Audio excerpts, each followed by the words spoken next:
it's been a while since my last video, but I'm excited to share some of my progress with art and especially my take on the Mijello Mission Gold paints. I got these paints for Christmas, and before starting this piece of Princess Peach, I'd already done a super small, maybe 2x3 inch portrait as well as a photo study, so I felt pretty comfortable with these paints by the time I got to this painting.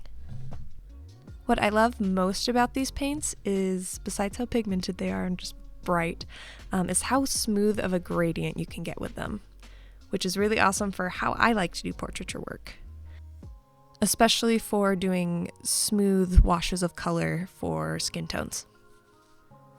Overall, the paints are super vibrant. They're less granulating than some other brands I've tried, so that means they just make fewer textures naturally on their own. They also don't move a ton when you put them onto wet paper.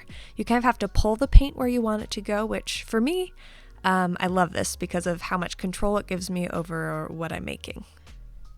However, I could see someone with a looser watercolor style or who loves the texture of granulation not being so into these paints. There are also a few fugitive colors in this particular set, so if you plan to sell original artwork made with these, it would be good to do some research on light fastness tests, or even do your own light fastness tests. That is something I want to do more with my own paints. Light fastness refers to how much a color will fade when exposed to sunlight. So in order to do your own test, you swatch your paints out twice. You'll put one set of swatches in a bright window and the other in a drawer. And after a few months or even a year for a very thorough test, you'll be able to see which colors fade. This obviously takes some time. From the independent tests I've looked at done by other artists, there are about 4 or so colors in this set that are fugitive. And those I will just save for sketchbook work. My favorite color in this palette is the Permanent Rose, which is made with PV19 as the pigment. In this video, you'll see that I just use that color straight for her dress, and I love the vibrancy of it. It's a very pinky red, and it's super fun. It also mixes well with other colors, and it can make both bright purples and bright oranges. I also really enjoy the Van Dyke green in this set, which I didn't use too much in this particular piece, but it's a beautiful, moody green. Just talking about this palette makes me want to break it out again and paint with it. This palette was purchased for around $58, which for 36 7ml tubes of professional grade paints is a pretty good price. And these do perform as well as other professional paints I have.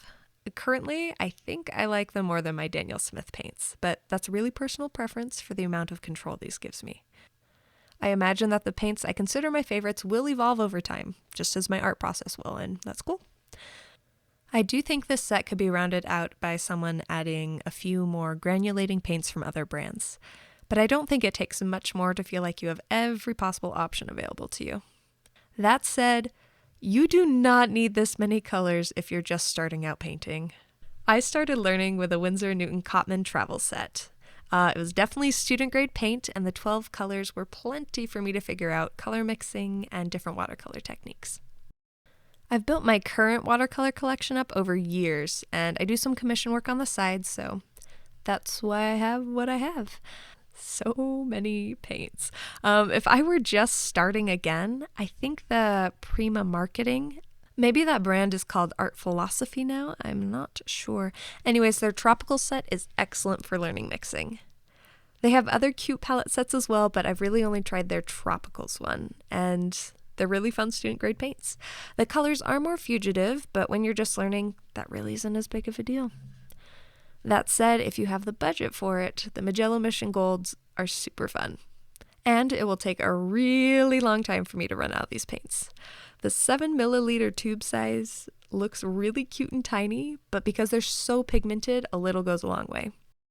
And I have enough paint to refill each well 3 or 4 times. Overall, if your painting style is anything like mine, I would definitely recommend these paints, if you can find them for a good price. Since it's been a while since my last video, I figure I can update you on where I am with art and what my plans are from here. I had a bit of an art motivation slump earlier this year, but I'm feeling much more enthusiastic about everything again. Last year, I took some online art classes and I put a lot of hours into practice. Since I was kind of stuck at home and was no longer driving a lot of places, I had a lot more time. and I decided to spend that on taking some classes. The classes I took were for digital art, and I definitely saw my digital art improve immensely. But I feel like I'm just finally seeing some of those skills translate to my watercolor work, which is fun. I've started understanding the structure of the face a lot better and how lighting works. I've actually been using, it's called the Handy app. It's for lighting simulation. And with that, in addition to reference photos, I've started understanding lighting a lot better. I sounded really redundant, sorry. Overall, I'm feeling a lot more comfortable with both watercolors and digital painting. So I will likely be tackling a new medium this year when I feel like mixing things up. For me, anytime I'm feeling stuck in a rut, or even like I just want a new challenge of some sort, switching mediums is a really helpful tool for me. Water mixable oil paints are at the top of my list, and I'm really excited about them. I want to keep working on learning anatomy this year, so I am very slowly working through Proco's free anatomy course here on YouTube. I'm currently only on video like 9 of, I think there's 121 videos, so we'll get there someday. Already though, I do feel like I'm better understanding how the forms of the muscle lay over the skeleton and how that influences gesture and movement.